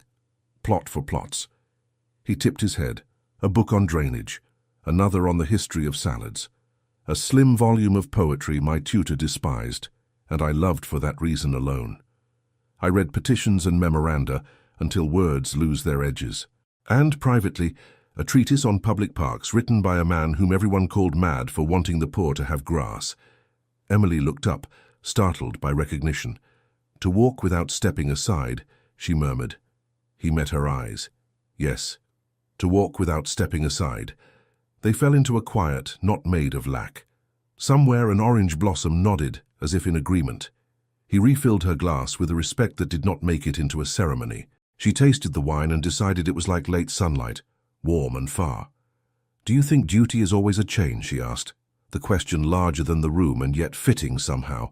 "No," he said after a moment, "but I think some people prefer a chain because it makes a sound when they move, and they mistake that for importance. Sometimes duty is a thread you follow hand over hand into a better place. Sometimes it is a thread someone else ties around your ribs without asking, and you must decide whether to cut it." Emily's hand went to her waist unconsciously, to the ribbon sewn inside, and she found comfort in the pressure there. "The thread that holds you to yourself is worth keeping," she said, more to the rosemary sprig in the middle of the table than to him. They ate sugared apricots with their fingers, as if they had always been allowed to. He told her a story about a foal that refused to be trained to the bit, and how a groom had taught patience by standing quietly beside it for hours until the animal leaned into his coat for the warmth. She answered with the tale of a cat that had adopted the laundry and appointed itself inspector of folded sheets, striking those it disliked with a disdainful paw. Time lengthened like a ribbon pulled gently between two hands. Emily forgot to be careful of every word. When she did remember, the caution did not hurt. It simply stood aside and let her pass. He did not ask her where she came from. He did not ask who had died to leave her free to be a maid and alone enough to be spared family shame. He did not ask anything that would turn her into a story to be consumed. He asked what color winter was in her memory. She said pewter. He said coal with a white rind. He asked what sound she trusted. She said bees. He said the clink of spurs on stone when a man who loves his horse walks toward it. When the covered dish had cooled and the lantern wicks had been trimmed, he rose, crossed to a small table against the far wall, and picked up a wooden box painted with flowers that had never grown in this climate. The music box from the blue salon had found its way here, smuggled by a hand Emily thought she knew. "May I?" he asked, and waited for her nod. He turned the key with care. The mechanism caught, hummed, and offered up a tune that seemed to have been written to find a heart and lay a hand upon it. It was simple and sincere, a waltz without illusions and therefore more dangerous. From the far wing of the palace, as if in answer, the faintest thread of music drifted, the orchestra tuning for the fashionably late. Their notes wandered, found each other, and settled into the same melody as if the night had decided on harmony without consulting anyone. He held out his hand. "Only if you wish," he said. "We will stop if you are unhappy for a breath." She stood. The slippers learned the stone. Her palm met his with the shockless recognition of the morning's books, only warmer, human. He led without pushing. She followed without shrinking. They found the 3 counts together and began to turn. Under the glass, the sky lay like velvet. The lanterns made small constellations among the leaves. His shoulder was a patient harbor at a respectful distance. His hand at her waist remembered not to own. Each time he guided her into a turn, he waited for her assent before asking her balance to trust him. She gave it, and found herself smaller and larger at once. He did not look at her mouth, he looked at her eyes. He did not whisper anything meant to be kept. He said, when they paused to breathe, "Thank you." She said, when they turned again, "You are kind." He answered, as if correcting a sum, "I am trying to be just." The waltz wound through them like a thread, tying loose pieces into a shape that could hold its own weight. Emily felt her ribbon at her waist like the lowest note of a chord. She felt the floor, the glass, the green things, the night, and above it all a sense that perhaps the world could be persuaded to be better if only one asked it in the right tone. A small sound intruded, a soft scuff of shoe leather against stone that did not belong to their steps. Emily blinked, heart steady from the dance, and saw a movement beyond the ferns near the second door. A shadow. Then the slice of a face turned away too quickly. The silhouette paused against the glass, the shape of a hat brim, the edge of a shoulder. They both stopped at once, the music box whirring into its last measures as if trying to cover them. Emily's skin prickled cold. The shadow hesitated, as if measuring the cost of staying, and then retreated with a precision that meant purpose rather than shame. The latch at the conservatory door lifted with a betraying whisper and clicked back into place. Dawn laid a thin rind of frost across the terrace stones, so pale that the first step left a dark echo of a foot. Emily had been sent with a message she did not trust, Lady Beatrice's maid appearing at the scullery door with a pretty curtsy and a phrase too smooth. "My lady requests Miss Hartwell's assistance with the potted geraniums." The words did not fit the mouth that said them. Still, Emily came. Mrs. Whitcomb had watched her go with a face of iron and said only, "If you are to be spoken to, choose a place with sky." The terrace offered sky as a shield and a witness. The gardens lay stark and honest beneath it, hedges rimmed in white, lawn brittle as pastry. Breath lifted in little ghosts before dissolving. Emily folded her hands together for warmth and kept her back to the balustrade, so no one could drift behind her unnoticed. Beatrice waited already, wrapped in a cloak trimmed in fur the color of a cat's ear. She did not shiver. She smiled, her cheeks perfectly pink in a way winter did not usually afford. Beside her stood Lord Edmund Rathbone, master of ceremonies, his face composed into the sort of neutrality that counts as a weapon. He held a pair of gloves in one hand and seemed not to know what to do with them. "Miss Hartwell," Beatrice said, her tone friendly for the benefit of any distant window, "how good of you to attend a friend's horticultural crisis." Emily glanced at the pots. The geraniums were not in crisis, they were sensibly asleep. She kept her voice quiet and clear. "You sent for me, my lady. How may I assist?" Rathbone inclined his head an exact degree.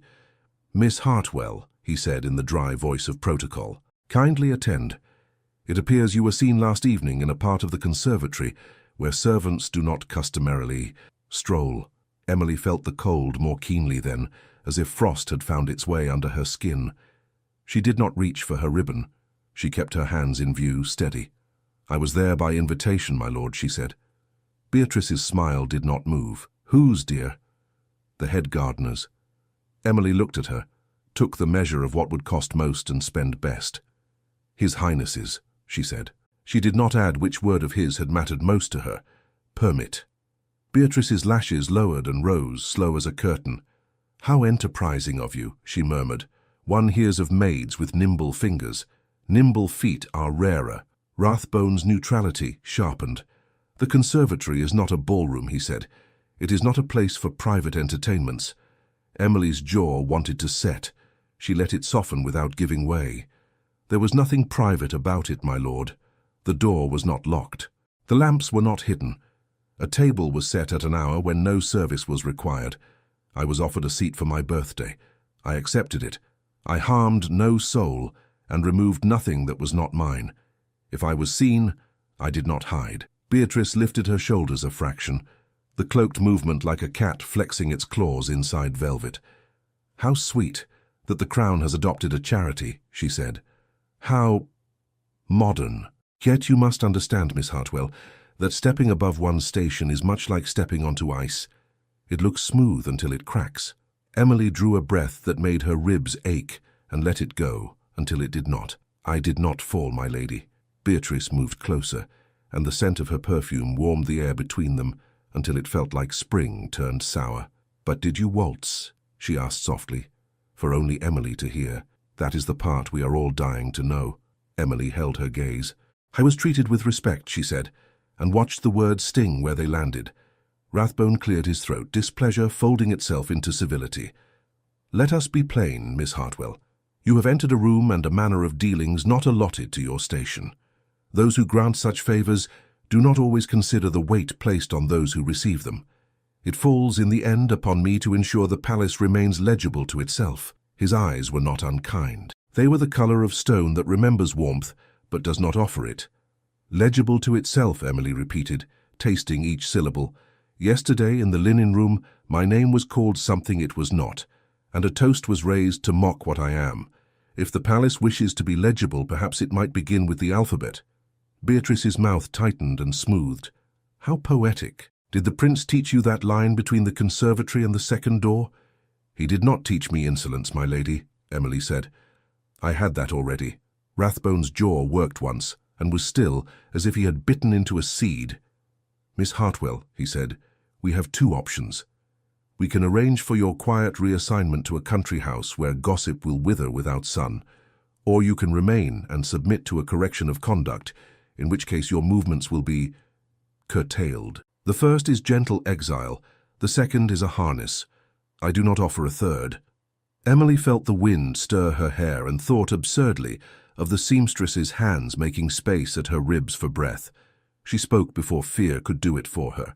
"A third exists, my lord, the one in which I am told plainly that I did not err, and that those who made sport of a servant are the ones who require correction. In that case, I would remain and do my work, as always. I would not creep through doors as if I had stolen myself." Beatrice laughed, quick and bright, the sound one makes in a salon when someone shocks to amuse. "How darling! Listen to the maid instruct us in morality." She touched Rathbone's sleeve and let her smile harden. "Edmund, be kind and efficient. The Duchess needs her belle, the laundry needs its girl, the court needs fewer tales." Rathbone did not look at Beatrice's hand. He looked at Emily's face and then over her shoulder, past the frost-laced balustrade, toward the path that led from the conservatory's second door. His gaze altered by the smallest degree.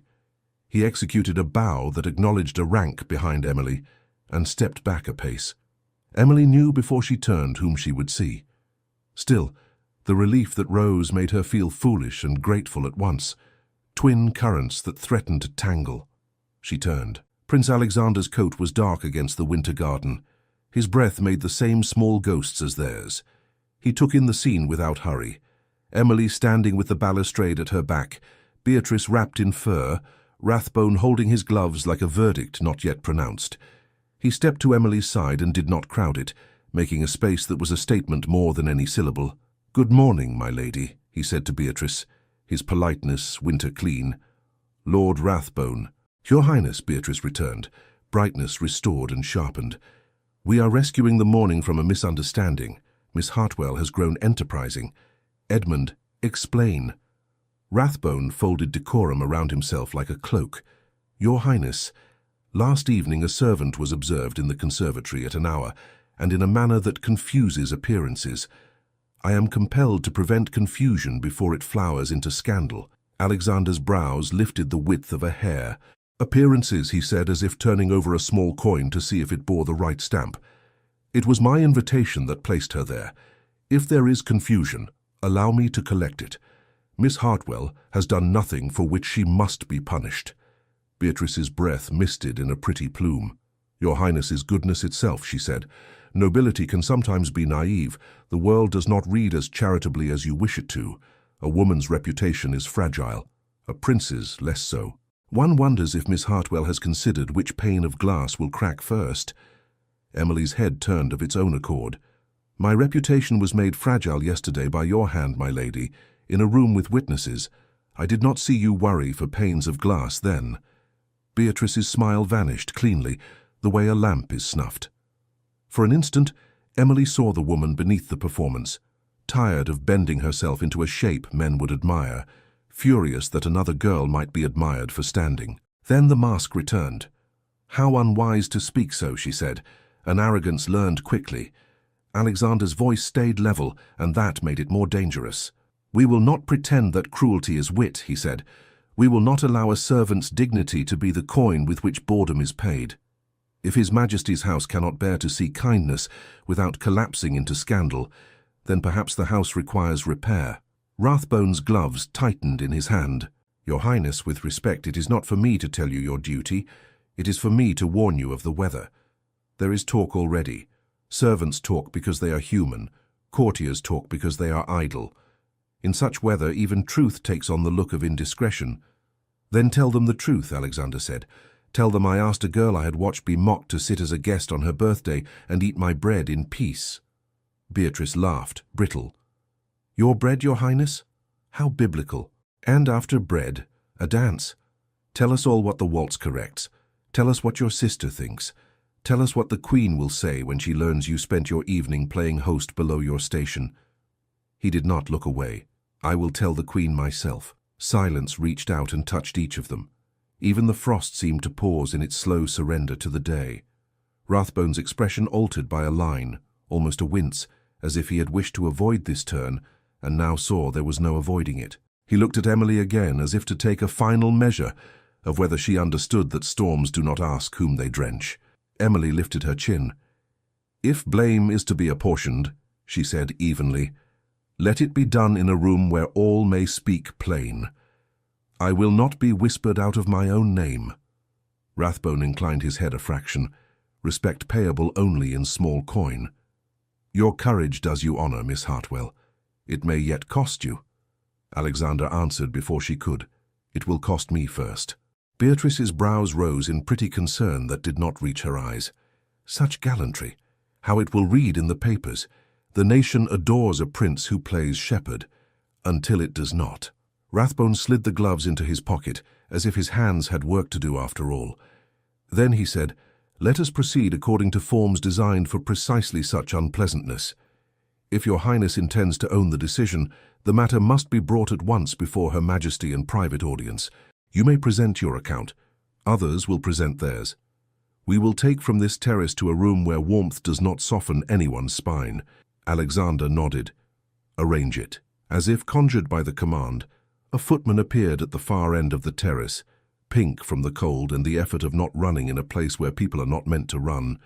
He held a folded paper sealed with the crimson wax that changed the temperature of any room it entered.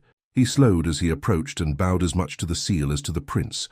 "By command," he said, breath-fogging, "you are all to attend." The summons on the terrace did not lead them straight into judgment. The palace preferred its storms to gather first, that thunder might be sure of an audience. By the time Emily reached the back corridor, the air had already changed. Servants carried words the way others carried coal. The words left smuts. She tried to work, to let motion be her shelter. She polished a brass knob until it remembered its purpose and her own face, small and drawn, reflected back at her in a fisheye circle. 2 hall maids passed with a bucket and let their voices drop as they neared. Another girl from the laundry, well-meaning and foolish, pressed Emily's hand in sympathy and fled before hearing an answer. The blue salon's door stood closed when she reached it, the keyhole dark as a blind eye. Mrs. Whitcomb met her there, jaw set. "Locked," Emily said, not surprised and yet winded. For now Mrs. Whitcomb answered. Rathbone's man came with a ledger and a look. He asked who had issued what keys. I told him the truth and none of the uses. He confiscated the small brass for his collection. If he thinks a lock will keep the world in or out, he has not mended a hinge with a bread knife. I can do without it, Emily said, and meant she could do without the breath the room had taught her. She looked at her hands. The ribbon under her bodice felt like a living word.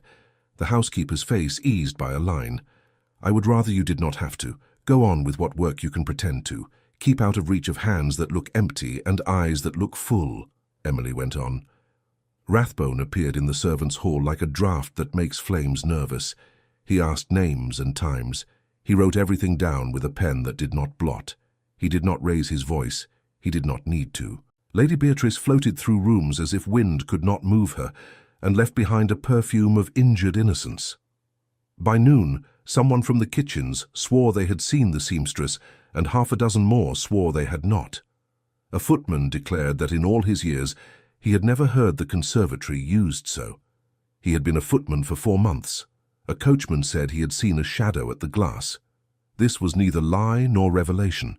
Emily left the clatter of talk for the narrow cloister by the chapel gate, where the stones remembered old prayers, and the winter light came through as if tired.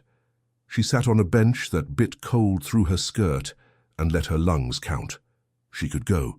She could ask Mrs. Whitcomb to write to a cousin who kept house for a widower in Dorset. She could be on the carrier's cart before dawn tomorrow.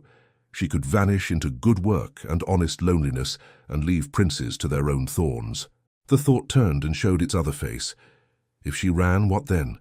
The story would be written without her. It would say that Maid cannot bear the weight of consequences. It would say she tempted. It would say she fled. She bent and pressed her hands together until the heat of one met the heat of the other and made a small fire worth tending. The ribbon lay against her ribs like a reminder. You do not belong to other people's fear. Light moved across the floor, slow as honor. A soft step came from the side door. Emily looked up and found Princess Charlotte at the latch alone, her face unpainted, her hair pinned back with the functionality of intelligence. "May I sit?" the princess asked, as if the bench might deny her.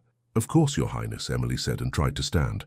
Charlotte waved her back down and took the place beside her, leaving a proper inch as if a rule-book watched. "I have 2 things to say," the princess began, folding her hands. "1, I'm sorry you were made a sport. It is a common cruelty and a lazy one. 2, I am very grateful you have not run to the stable yard and made off with a donkey." Emily startled into a short laugh that made her eyes ache. "I thought of it," she admitted. Charlotte's mouth curved. "I would have as well. I try never to admire martyrs. They make such art from suffering that others find it pretty.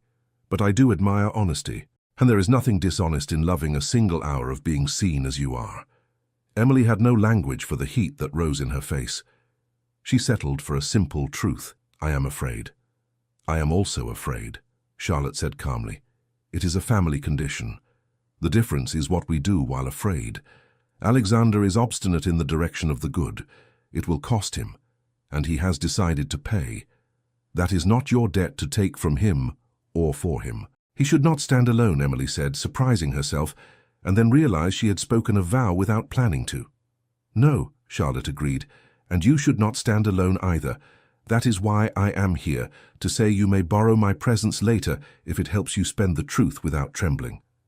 "Borrow your presence," Emily repeated, not certain whether to smile. The phrase wrapped itself around a cold place and warmed it. "Your Highness, thank you."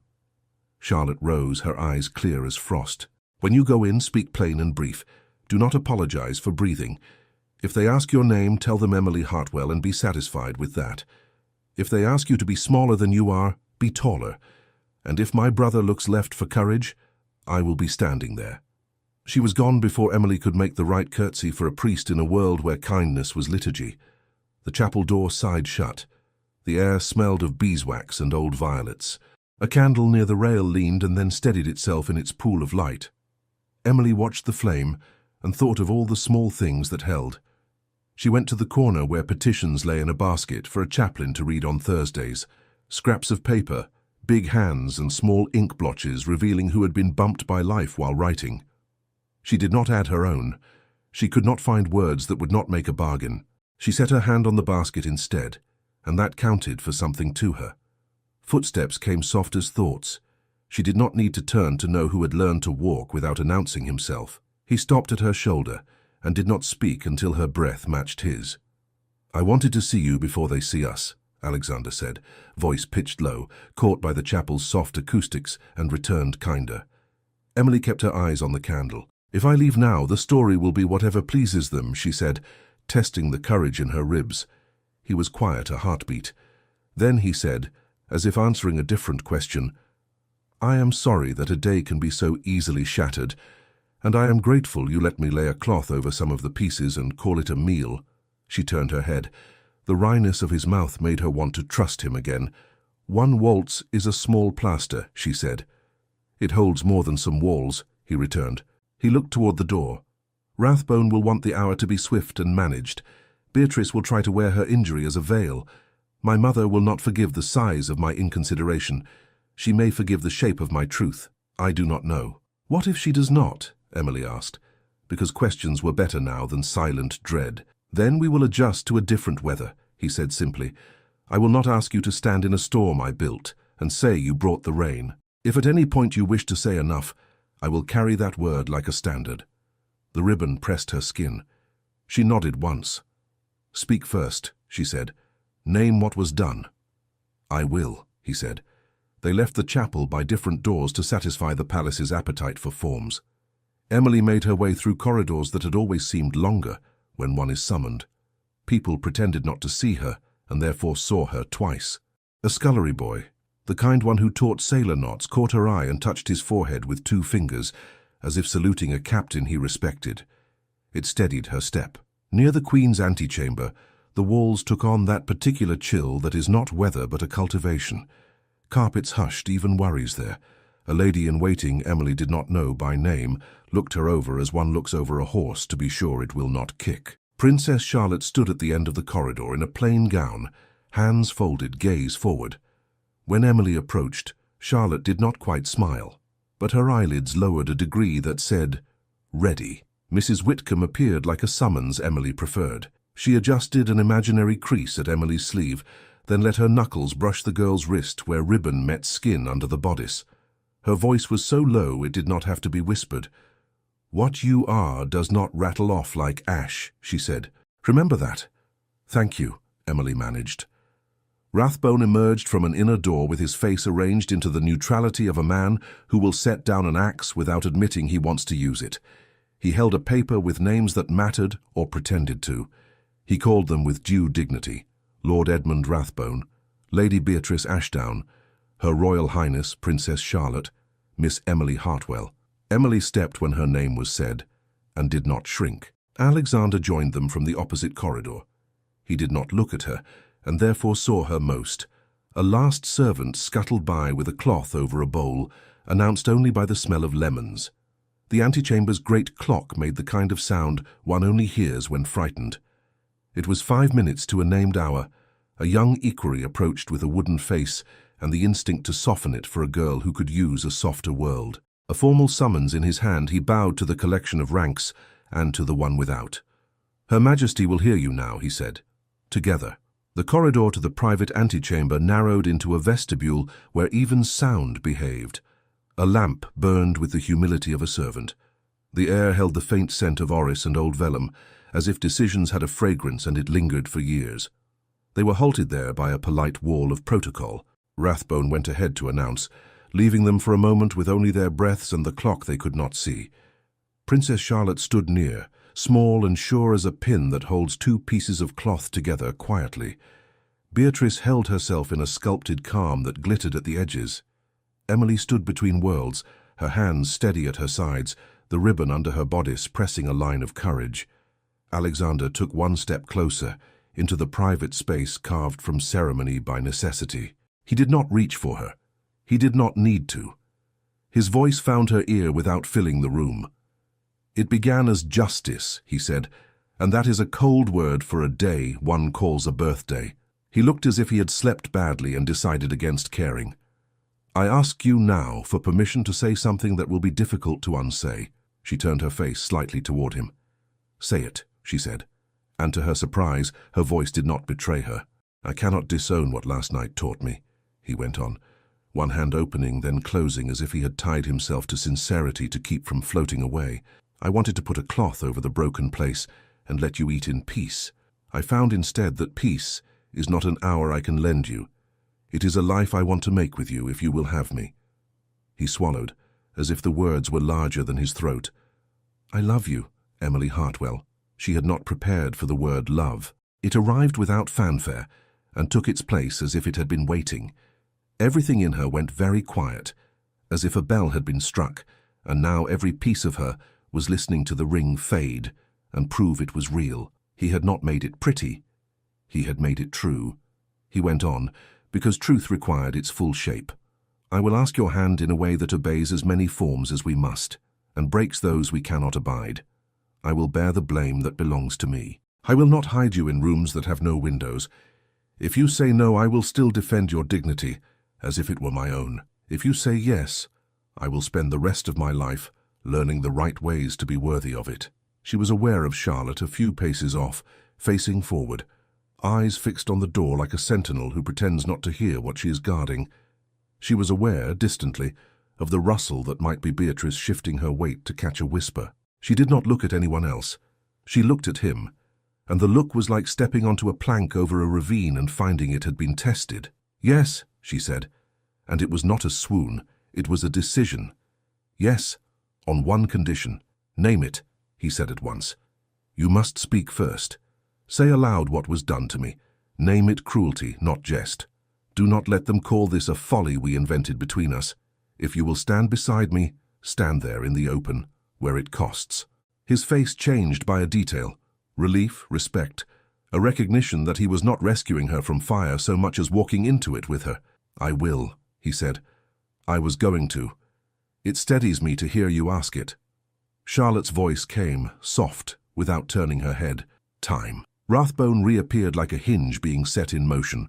"Her Majesty will receive you now," he said, the small ceremonial pronoun suddenly large. They went in as arranged, Rathbone first, bearing the hour like a flag. Beatrice, composed into a complaint no one had yet heard. Charlotte, a thread of steel concealed in cloth. Alexander at Emily's side, a hand's breadth away, an entire statement within that space. Emily entered on her own feet with her head neither lowered nor high, the way a person walks into weather she has chosen to face. The Queen's antechamber was a room designed to make decisions feel inevitable. Silk that did not need to speak to be listened to dressed the walls. Two tall windows gloved daylight into civility.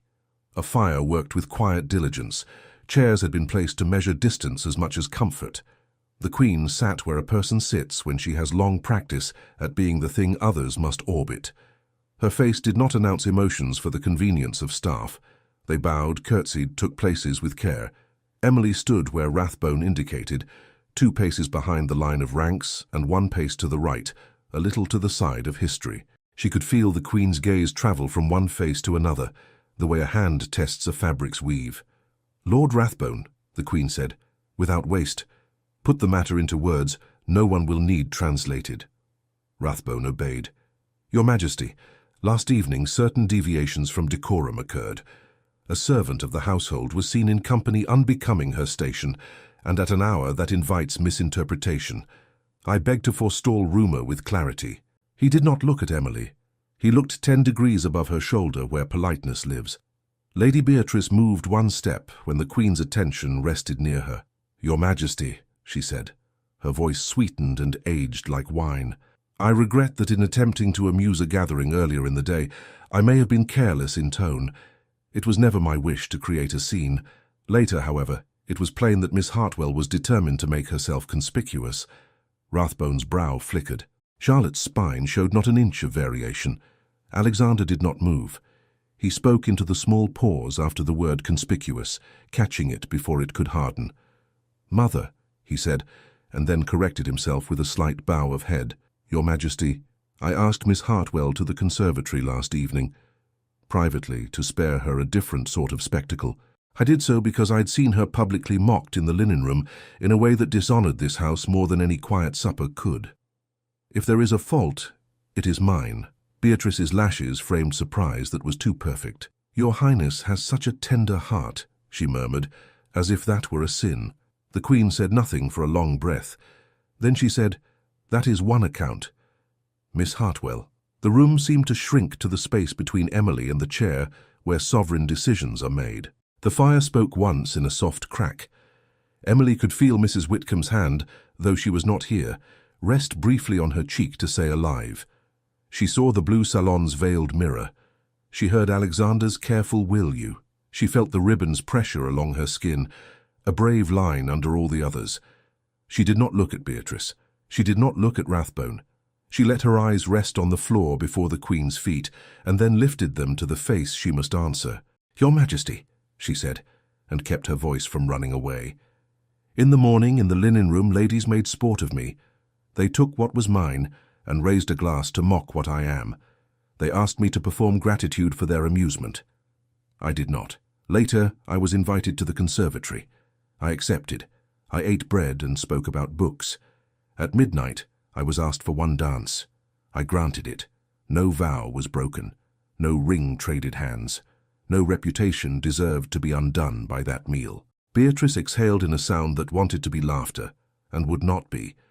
The Queen's stillness increased until it felt almost like pity, which meant it was not. She turned to Charlotte. "And you?" "I saw the aftermath," Charlotte said with the exactness of a ledger entry that refuses embellishment. "I will attest to the truth of my brother's account and of Miss Hartwell's manner. She has not lied to my knowledge." Lady Beatrice made a cruelty into a charm and grew angry when it did not charm everyone. Beatrice coloured and recovered. "Your Royal Highness mistakes a game for harm. We were all very merry until—" "We were merry," Charlotte said, "until someone declined to curtsy to mockery." Rathbone's breath threaded a caution through the air. "Your Majesty," he said, "I am charged with the health of the house's forms. If mercy is to be found, let it not make the roof sag. If firmness is to be applied, let it not be called cruelty. We need a line we can keep." The Queen's gaze travelled the room again, settled finally on Emily, as if in that gaze lay the only useful hinge. Her voice came soft and without ornament. "And you, girl, what do you call yourself?" Emily felt a tremor begin somewhere in her calf and climb with the insolent ambition of fear. She pressed her toes into her shoes until the tremor went out to find someone else. Her mouth was dry. She tasted the lemon someone had tried to smuggle the hour into kindness with. She remembered her name on Mrs. Whitcomb's tongue, no more and no less than a person. She remembered the sailor knot she had tied to make her ribbon hold. She lifted her chin a fraction that was nevertheless everything. "I am Emily Hartwell, and I will not be unnamed." Silence followed her words, not the sharp kind that punishes, but the thoughtful kind that holds a weight and weighs it honestly. The Queen did not drop her gaze. Emily did not drop hers. Somewhere in a distant room, a clock declared the quarter hour, as if all this could be counted neatly by brass and spring. It could not. "Very well," the Queen said at last, a sigh within the syllables. "Decorum does not consist in cruelty. Lady Beatrice, your cleverness has a taste to it. It sours the air. I will not have my house flavoured so. You will retire to Ashdown for the season and consider the difference between wit and unkindness. When you return, make it with your tongue sheathed." Beatrice's face did not move for a heartbeat. Then she bowed her head and arranged obedience like a garment, elegant even in correction. "As your Majesty commands." "Lord Rathbone," the Queen continued, "your zeal for forms is noted and on most days welcome. Today you will draft a memorandum to the household. It will say this: kindness is not a breach of protocol. The sight of a servant treated with respect must not produce fainting or gossip. If it does, we shall send smelling salts and dismissals in equal measure." Rathbone bowed. Relief and rue shared house in the set of his mouth. "It will be done, your Majesty." "And you," the Queen said, turning to Alexander, as if he were both son and subject and neither could save him, "have chosen an inconvenient way to be good. Inconveniences multiplied do not make a government. But they do sometimes make a man you can sleep with, which I hope you will someday have the happiness to be. You have placed your reputation where waves may strike it. Do not pretend surprise when you are wet. For manners' sake I will accept your explanation and your choice to honour someone others found it amusing to diminish." Alexander inclined his head, all pride made quiet. "Thank you, your Majesty." She folded her hands. "As for the union you dare not name and I dare not pretend not to see, if it is to be, it will be out of the city's mouth. No proclamations, no trumpets. You will make your vows where the hedges are more honest than courtiers. Bring the matter to the Archbishop, with as little noise as possible. Your elder brother's consent will be obtained in writing. He owes me this, and I will collect it. The law is a coat we must learn to wear without tearing. Do not make me mend it in public." Emily felt the world shift under her feet, and not collapse. She swallowed, and the tightness in her throat softened enough to permit air. The Queen's eyes came to her once more. "Miss Hartwell," she said, "name your own dignity when others forget it. I will not require you to forget it here. You will not be queen of anything but your own hours. Be very good at that. This house has little practice with women who don't pretend to be less than they are. Teach them without cruelty." Emily curtsied, not deep and not shallow. "Thank you, Your Majesty."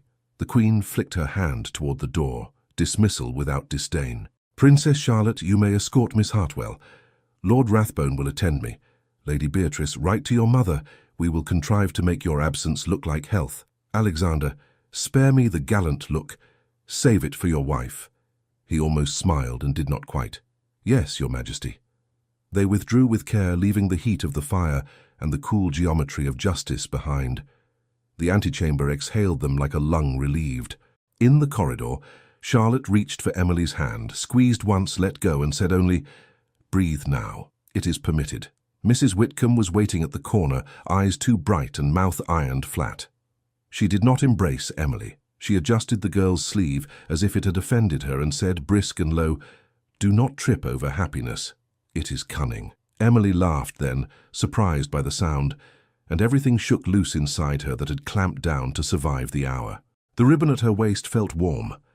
Alexander stood a pace away, hands behind his back as if reminding himself not to reach for her before he was granted the right to. He bowed, the kind of bow that promises a future instead of excusing the past. "There will be arrangements," he said quietly. "Not many. Enough." They scattered to their duties as if nothing had happened, and everything had.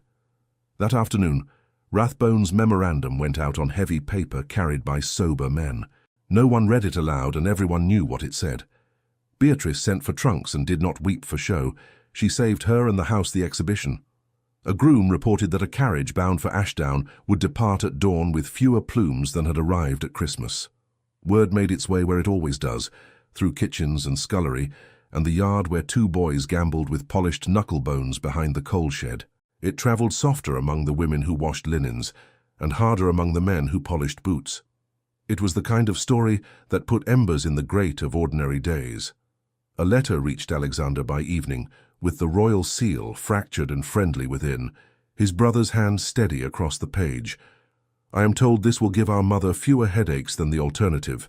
Be discreet, and make me uncle to something more than scandal." Consent, with a line drawn under it, returned with a sense of a man glad to have one decision made for him by someone else's will. The Archbishop wrote back with half a page of propriety, and the practical understanding that country priests mend baskets, and lives both.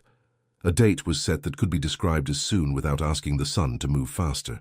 The country parish stood 3 hours' ride from the palace, where hedges told the weather without malice, and bells could be rung for joy without being mistaken for alarm. The blue salon stood unlocked by morning. Mrs. Whitcomb did not say how the key had returned to her ring, but it lay there like an old friend, unremarked. Emily stepped into the room and found air that had remembered her. Dust covers were folded away. Curtains breathed light. On the mantel the music box waited, its painted flowers less foreign for having sung once to her. She wound it and let the tune run out into the corridor. A footman passing slowed and smiled without precisely meaning to. The seamstress, Mrs. Pike, appeared at the door with a bundle and a question that was half a nod. The pale blue gown hung over her arm like a story asked to tell itself again in a new language. "We will cut it free from being a spectacle, Mrs." Pike declared, laying the silk across a chair. "Modesty does not mean abandonment. It means choices. Let us choose." She turned the gown into something quieter without stripping it of its right to beauty. The neckline rose by a finger's breadth. The sleeves remembered winter without pretending to be peasant. The skirt kept its line, but shed the proofs that other people's whims had been its masters. Emily stood while pins marked new shapes. The ribbon stayed where it had always been, under her bodice, against her skin. now stitched into a pocket meant only for it. Mrs. Whitcomb contributed a veil thinner than rumour and twice as kind. She smoothed it with a palm that had soot under its nails from battles won. Princess Charlotte sent a bouquet from the hothouse, white flowers that smelled faintly of green things, deciding to try again. Alexander did not send jewels. He sent a book no one else would have thought to give, the gardener's almanac Emily had confessed to loving, bound now in good leather that could be scuffed without offence. The days between were full without frenzy. Emily worked. No one told her not to. She stripped beds and counted napkin rings and gave a coin to the scullery boy who had taught her a knot and asked him to teach her another. She stood at a window when she had a minute to spare and watched the frost soften and vanish sun by sun. Beatrice's carriage rolled out in the grey before dawn with draperies drawn high. Emily did not go to the window to watch it. She tied her apron and carried a stack of towels to the baths and refused to tell herself a story about what Beatrice would learn and who she would be when she returned. Some grow from correction, some harden. Not all seeds flower. It was not Emily's garden to tend. On the morning appointed, Mrs. Whitcomb woke Emily before the first bell, not with a shake but with a hand on her shoulder and an uncharacteristic patience. "Up," she said softly. "We have a cart to catch and a vicar to impress with our good behaviour." The journey out was both short and long. Winter hedgerows wrote their script along the road, birds like punctuation above. Alexander rode ahead with two men who knew how to stop trouble by staring at it. Charlotte travelled with Mrs. Whitcomb and Emily in a coach without heraldry. The windows steamed. Charlotte drew a heart on one pane and wiped it away before anyone could decide it meant something. The parish church stood plain and perfect as a cup left ready on a table. The vicar shook hands with a gravity that did not make him stiff. His wife had lit the stove against the damp. Villagers who had been asked for flowers by a pretty stranger with direct eyes had brought more than she asked, glancing at Emily not with curiosity, but with a sort of neighbourly blessing reserved for women who looked like they might cry if you hugged them, and you were too polite to ask. Emily dressed in the vestry with Mrs. Whitcomb pinning and smoothing and scolding the veil for lying poorly, as if linen could understand threats. Charlotte stood guard at the door, head cocked, listening for footsteps that would herald either joy or interruption. None came but joy. The gown was pale as promised, the ribbon a secret warmth. The gloves were thin enough to feel a ring. Mrs. Pike had sewn a small line of embroidery at the hem, unseen unless one knelt, 3 stitches that made a tiny sheaf of wheat. Mrs. Pike had called it nonsense, and then patted it twice when she thought no one saw. Alexander waited at the front, with hands that remembered horses to keep them from fidgeting. He did not wear a uniform. He wore a coat that would not catch the eye unless an eye already loved him. When he turned and saw her, he did not become more handsome. He became more himself. The vows were said without poetry and therefore held. Emily spoke his name first. Alexander. He spoke hers, as if it were a gift to be carried carefully. Emily. The ring was a simple gold circle that caught the church's thin light and made it generous. They signed their names in a book that smelled of old ink and new resolve. The vicar said a blessing that mentioned weather and bread and long patience, and did not, for once, invoke suffering as a virtue to be hunted. The door opened, and the air smelled of wet earth and the promise of something green somewhere under it all. Bells rang, not palace bells the size of national moods, but a country bell with a voice that made children look up from play and dogs tilt their heads. Villagers lined the path without being asked and cheered without restraint.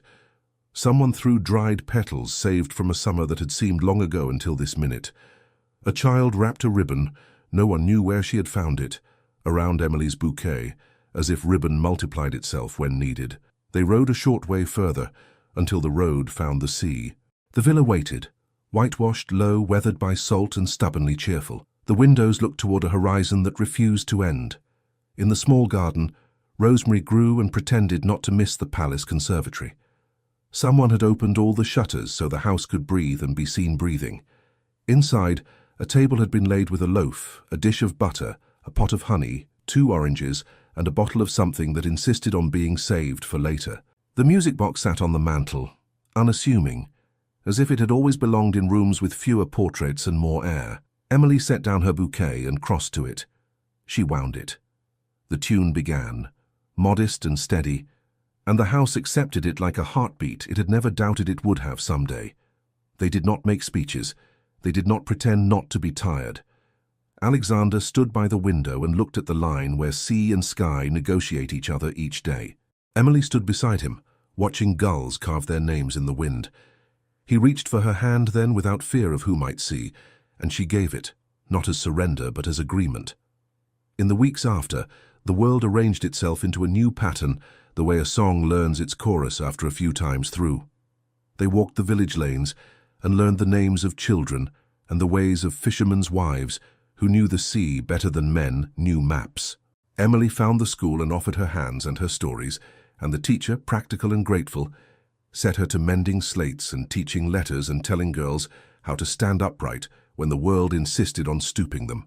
On a morning when mist lay low and the villa had learned which window stuck and which opened like a sigh, Emily rose early and stood at the small window that faced east. The ribbon lay where it had always been, close and constant.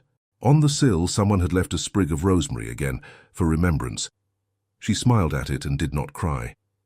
The music box, wound the night before, ran out of turns quietly and stopped, content. Tomorrow, she would walk down to the church to help carry hymnals back to their proper shelves. Next week, they would have the village to supper in shifts, small plates and honest noise. The palace was a world away and not a wound, but a chapter. Her hands lay calm on the frame of the window. Her day had a name and she had chosen it. Spring stepped into the village without announcing itself, the way kindness enters a room and acts as if it has been there all along. The hedges put on a new green with no fuss. The sea learned a softer voice. The villa's white walls held the day the way a hand holds a bird, not too tight, not too loose. Emily rose early, as she always had, and let the morning touch her face through the open shutter. She had never owned a window before. Owning was not the word. The window had been given to her as a task. Keep it open as much as you can, it said, let the air in. Alexander had ridden out at dawn to speak with a farmer about drainage, returning with his hair salted by fog and his boots grateful for dry ground.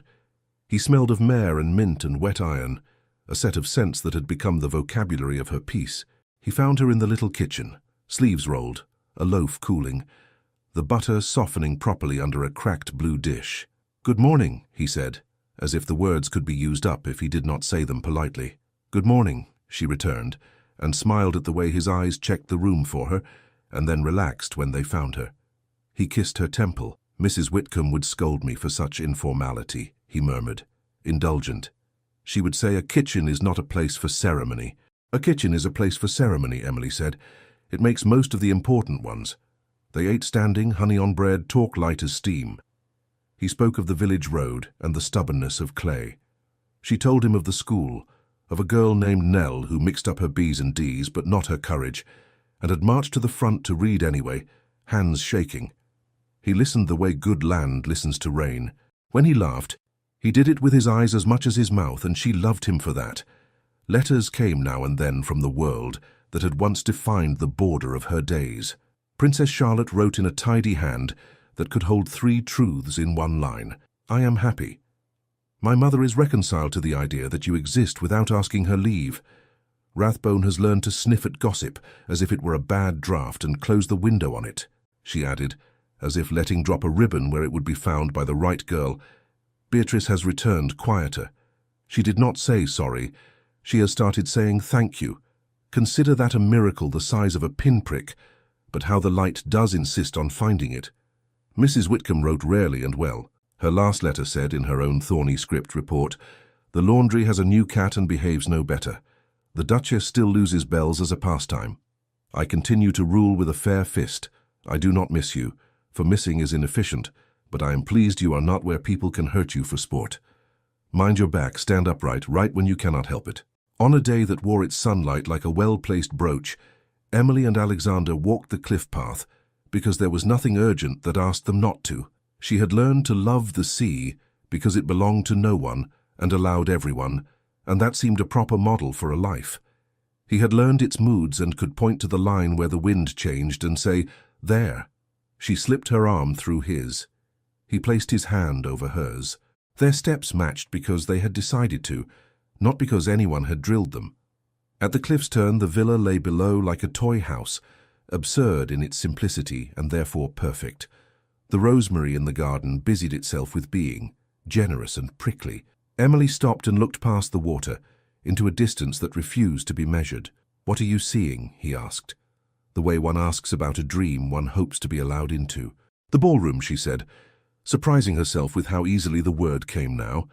"The stairs to the gallery, the varnish on the banister, the linen room, your sleeve with its mended button, the conservatory lamps, the second door, all that, and this, poured into the same cup without spilling.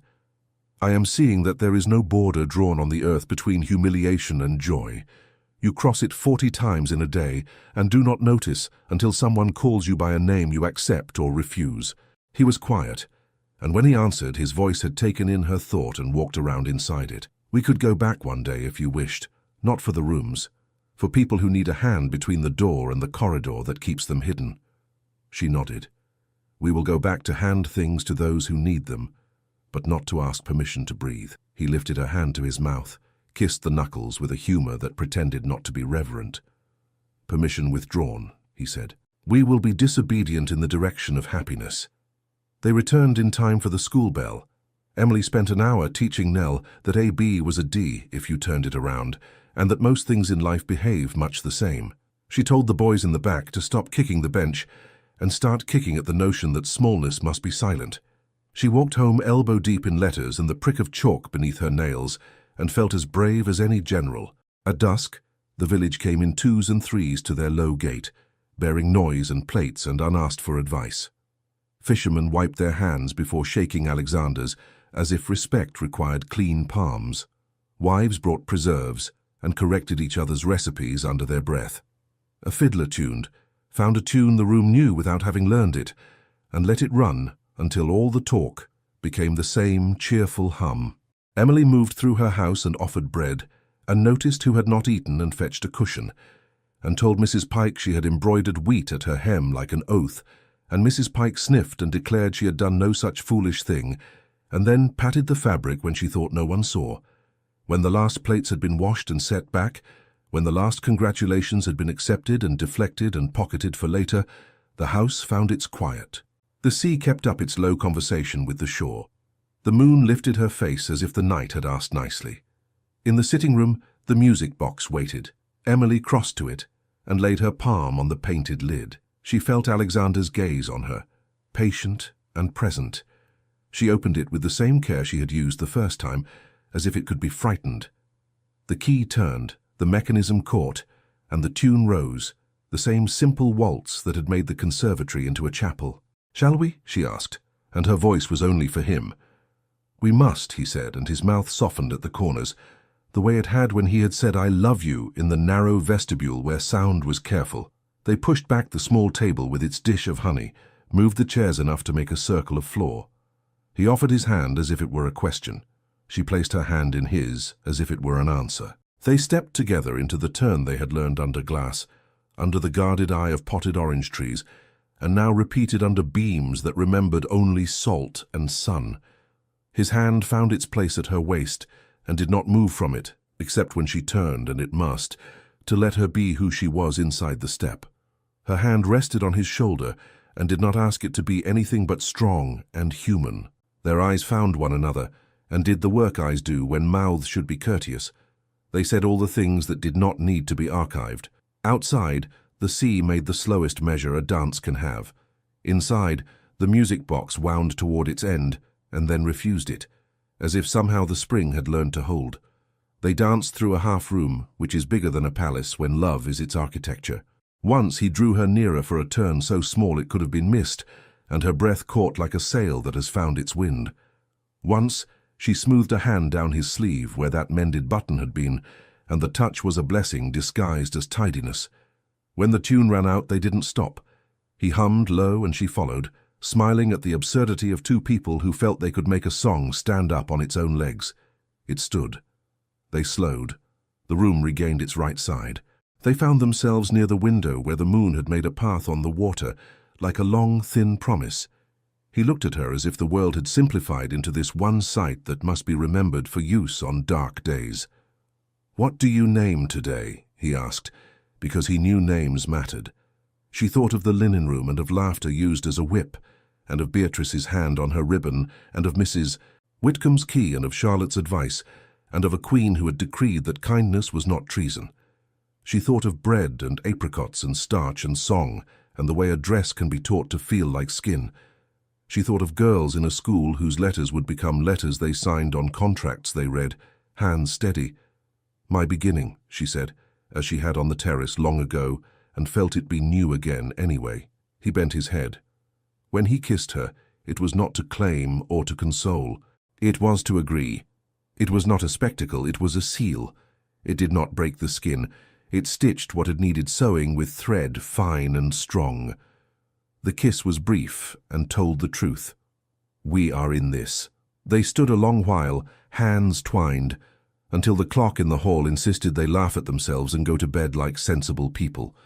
She blew out the lamps, one by one, each little death of fire, an act of trust. He latched the door because the world is not always kind. The house settled around them, old wood murmuring. The sea kept saying yes to the shore and being refused and saying yes again. In the morning, there would be the school and the road and the plantings behind the cottage, and a surprise visit from the vicar's wife, who would bring a cake that had sunken in the middle and be twice as good for it. There would be a new letter from Charlotte with a postscript that said, "Rumour. Lady Beatrice has adopted a small dog and learned to walk slowly." There would be 3 stitches needing mending at the hem of her gown, where it had been stepped on by a child who loved her without care for fabric. Emily looked at the room one last time before sleep and felt the ribbon at her skin and the shape of her life around it. It fit, and that was an art. "Listen," the narrator says, "as close as a hand on your shoulder. In any century, there will be rooms where laughter cuts and doors that close because someone believes your breath is expensive. Do not learn from them the wrong lessons. Name your day. Tie your ribbon where it cannot be stolen. Stand where you can see sky. Choose kindness that is not weak, and dignity that does not need anyone's permission. If love comes, let it ask and answer it aloud. Titles can be polished until they blind you, but they will never show you your own face. Dignity will, courage will. Choose the people who help you see it, and be that person for someone else." Thank you so much for listening to this story all the way to the end. We hope it moved you as much as it moved us while telling it. We'd love to hear your thoughts. Leave us a comment telling us where you're listening from and what you liked the most. Rate this story from 0 to 10. What score would you give it? If you enjoyed this story, don't forget to subscribe to the channel and leave a like as a show of support. That really motivates us to keep creating and sharing more stories full of emotion and life lessons. And before we go, we want to remind you that an exciting and heartwarming story recommendation will appear on the final screen. If you'd like to enjoy it, just click on the video. Thank you once again for being here, and we'll see you in the next story.